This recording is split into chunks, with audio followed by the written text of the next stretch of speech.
Түркістан облысында шығыс шеңбер атты туристік маршрут салынады.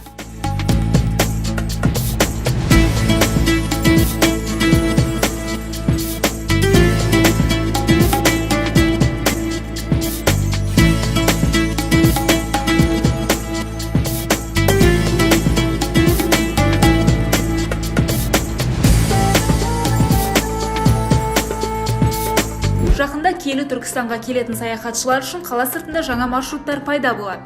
Бұл жобаның тұжырымдамасы дайындалып жатыр. Әзірге маршруттың 3 нүктесі белгілі.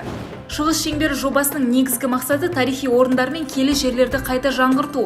Осы жобаның арқасында туристік маршрут бойындағы елді мекен тұрғындарына табыс табуға мүмкіндік беру. Саяхат Созақ ауданындағы Қаратаудың Келіншектау деген жотасында орналасқан Арпа өзен таңбалы тастарынан басталады.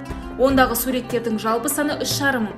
Бүгінде бұл петроглифтерді ЮНЕСКО тізіміне енгізу жұмыстары жүріп жатыр. Екінші нүкте Баба Ата ауылының солтүстік шетінде мазарат ішінде орналасқан Ысқақ Баб кесенесі. Баба Ата Түркістан өлкесіндегі беделді дін иелерінің бірі болған. Оның қабірінің басындағы құлаған көне мазарының орнына 19 ғасырда жаңа кесене және медресе салынған. Осы жерде 1-3 ғасырдың ғибадатханасы табылды. Оның қазба жұмыстары жасалатын болады. Ал үшінші орын Құмкент ауылының маңындағы Жылыбұлақ жерінде орналасқан тарихи мұнара Баба Түкті шашты Әзиз мазары. Ол қазақ жұрты қиын қыстауда табынатын, жаны қиналса түсінде аян беретін киелі әулие болған. Оны Орта Азия, Қазақстан жеріне ислам дінін уағыздаушы болып саналатын Ысқақ Бабтың замандасы үзеңгілес серік ретінде айтады.